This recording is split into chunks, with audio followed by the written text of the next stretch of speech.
We have devised a plot to assassinate the Führer. My country was invaded from within. And the people bowed and prayed to the neon god they Heil Hitler! and the sign flashed out its warning, and the words that it was forming, and the sign said the words on the prophets are written on the subway walls and tenement halls, and whispered in the sound I'm ready to meet my destiny. of silence. Oh, Todd, I try to not say this very often, but this is one of those movies I feel like it is so much better than what the trailer even shows. Wow, Like, that's I good. was so pleasantly surprised about how good this movie was. And maybe I just feel like I've been living under a rock because I didn't know much about his story. I'm like ashamed to say that. Well, there's so many extraordinary stories out there. You shouldn't be ashamed. It's exciting to find a new story. When I came across this story a handful of years ago, it was new to me. I'd heard of Dietrich. I knew he was on the Mount Rushmore of sort of Christian thought, but I didn't know how Hitler took the German church down immediately when he took power in 33. I And I didn't know don't know the if a lot of huge. people, because a lot of the media, a lot of the stories and movies on World War II, this is the first one I've really seen that kind of puts a spotlight on how all that went down, which was fascinating. I had no idea. Yeah, the main reason is because American history usually begins when America gets involved in something. And we weren't involved in the war in 33. So that's one reason. And then the other reason is it's not a very wonderful or convenient story for the German church. It's a real indictment about how they just laid down and traded full pews, as Dietrich says in the movies. We've traded full pews for full hearts, and that's not something Germany's proud of. And as you see at the end of the film, the confession from the church about how wrong they got it is a big deal. And I think we can all be chastened as individuals to think about not just globally what we might be getting wrong day to day, but just in our interactions, our relationships, how we treat our kids, how we talk to them, how we treat our neighbors, how we behave in traffic. I think there's a casual indifference to personal behavior.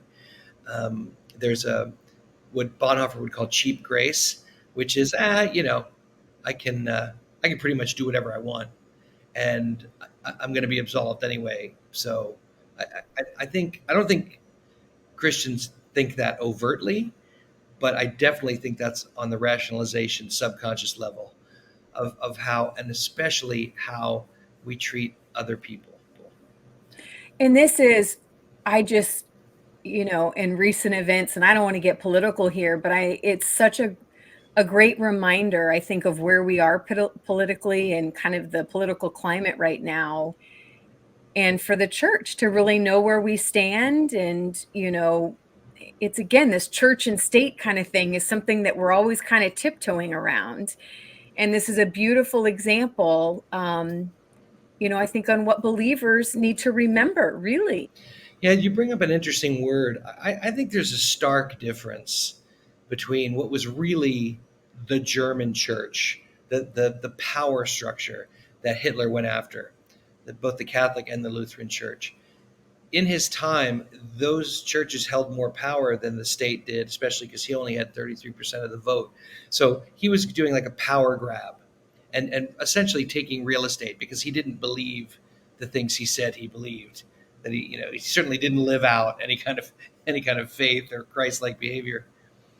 And so when we talk about current times in America, I keep hearing about the American church, the American church.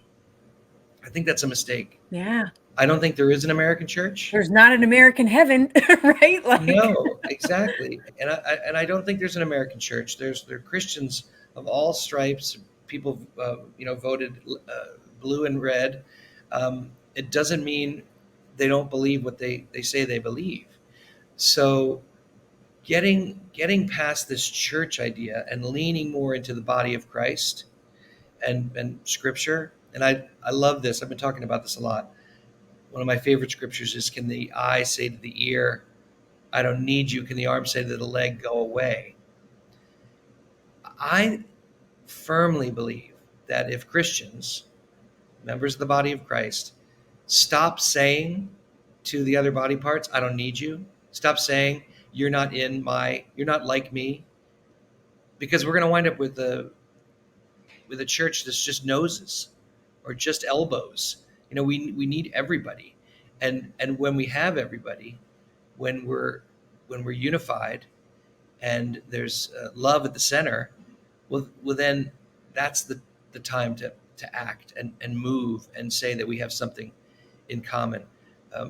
Right now, we're attacking each other for the things that are unique about each other, and I don't think Jesus would be doing that.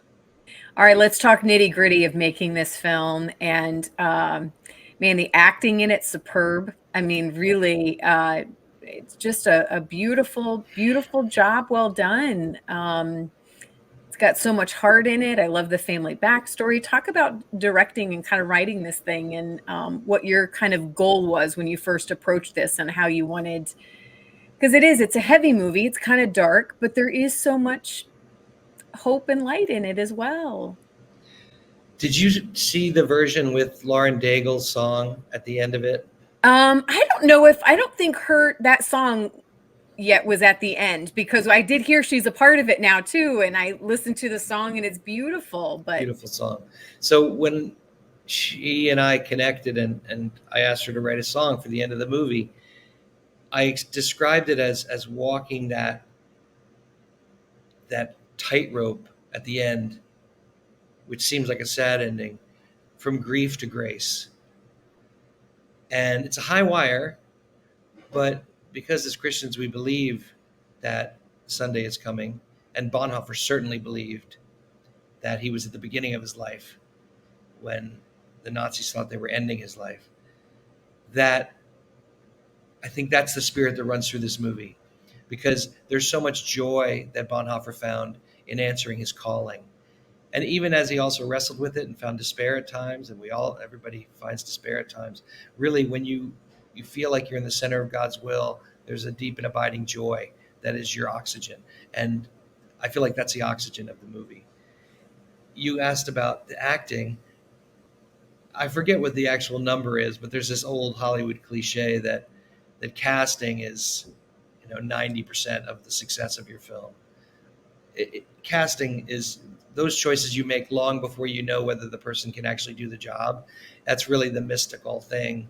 And I'm so grateful to God for the people he brought into our lives, and the performances they gave, the complete commitment of the performances. And the actors were almost entirely European. And in Germany, it's steeped in a theater tradition, a lot like in England. And so you have actors who are prepared, who come ready to do the work, and who love to rehearse and love to dig in. So it made my job a lot easier that I had actors that were so ready. Yeah. Speaking of digging in, I think a lot of people, again, I was one of those, as soon as I got done watching the movie, I wanted to know more about the story. So number one, because obviously you have to cram everything in, right? To just a couple of hours. I don't think I hope it was more elegant than a cramming in. But I mean, his life, that's a hard thing to do. He had a What big he life, did yeah. in the time span that he did, like, okay, you have 2 hours, 2.5 hours to play that out. So how accurate is it? Does it really fall in line to, again, because my next thing is I want to read more about him. I want to find out more about who he was, I'm all in. It's very accurate. The rule I have in these biopics that are true stories, same with Sully or Professor and the Madman, really the first rule is always tell the truth. And the second rule is you have to have fluidity of time because, for instance, in Sully, there were 15 months between the crash and the solution from the NTSB when they realized that he was a hero and they finally accepted that he was a hero. In the movie, it's 4 days. 15 months or 4 days. Because if you make it like a documentary, then you have endless lawn mowing montages. You know, Sully's home, he's still waiting for that call. Man, that lawn is trimmed. And that's not a cinematic experience. So you have to create tension. It's not untrue. Everything that's in the movie is true. It just happened in a different time frame. And so there are a couple things in the movie that may have happened 2 years earlier or 2 years later in order to keep the cohesion of the drama going. But it's a true story. And you know, he did get involved in one of the plots to kill Hitler. He was hung for that offense. And he also had a guard who grew to love him and offered to grant him escape from prison. And he did hold a church service with the prisoners the night before his execution. So these are true things. His life was spectacular. When I came across it for the first time, I just thought, I mean, not only is this guy's life a movie, but it has to be told from his perspective. And he journals throughout his whole story too. So do you have, I mean, is that in a book right now? Or I mean, where are those journal entries now? Well, he wrote so much in prison. Letters from Prison is an extraordinary book, definitely worth reading. You know, the three go-tos are definitely Letters from Prison, Life Together, and The Cost of Discipleship. But he wrote 34 books. It's just like his life is out there. The story of his life, who he was, is out there. And it's all about distillation.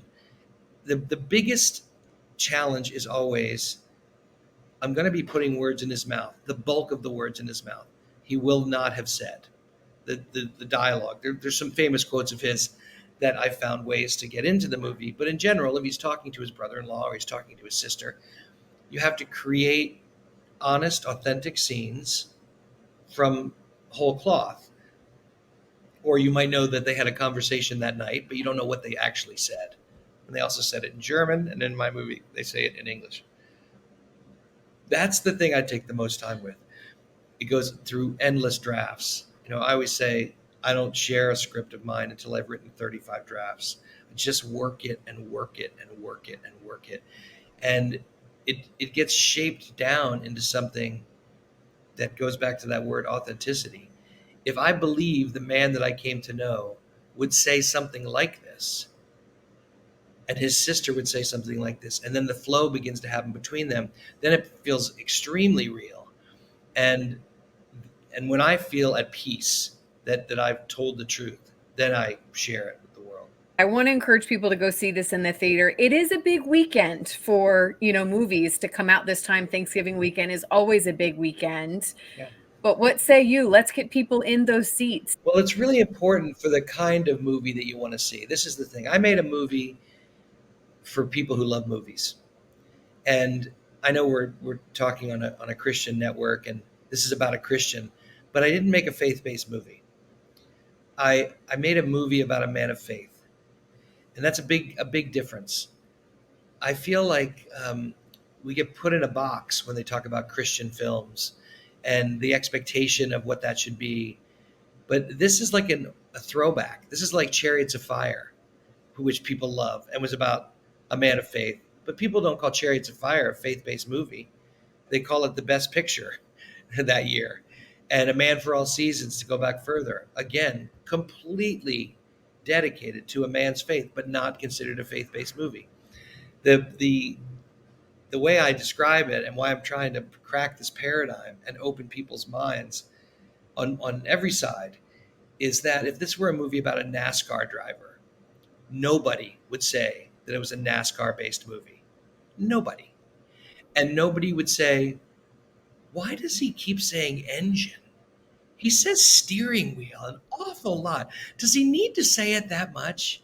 Well, okay, we have a movie about a pastor who's wrestling with his faith and involved in life and death situations. He might say Jesus a couple times. Like it's rooted in truth about the man. So I think go see this movie because it's a terrific film, and you can vet that for your audience.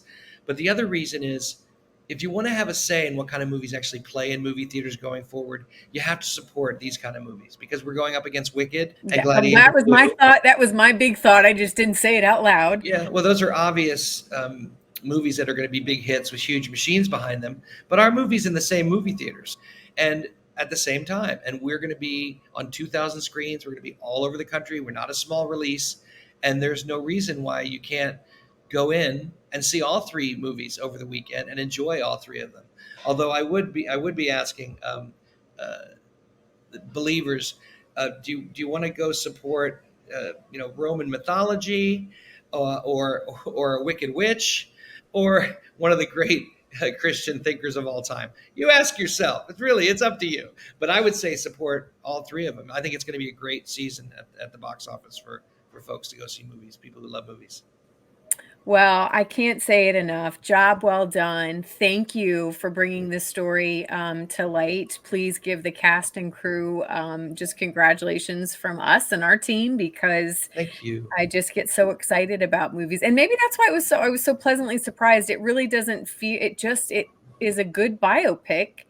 You're right. I get the intent behind that. And I think it's going to encourage a lot of us again in this season of time. I think that's what I love about God, is he seems to know the timing of when things are going to be best anyways. So it seems like things have aligned, I think, perfectly for this time. I'll leave you with this. This is one of my favorite comments from the movie, the movie experience. A dear friend of mine is an atheist, and he came to see the movie at a screening, and he wept. And I was standing on the corner saying goodbye to him, and he said, "Todd, your movie is a sermon, and I am listening." Got goosebumps. I love it. All right. Well, thank you so much for your time. Enjoy You the next too. couple of weeks. Thank you for your time. You will go to England as our spy.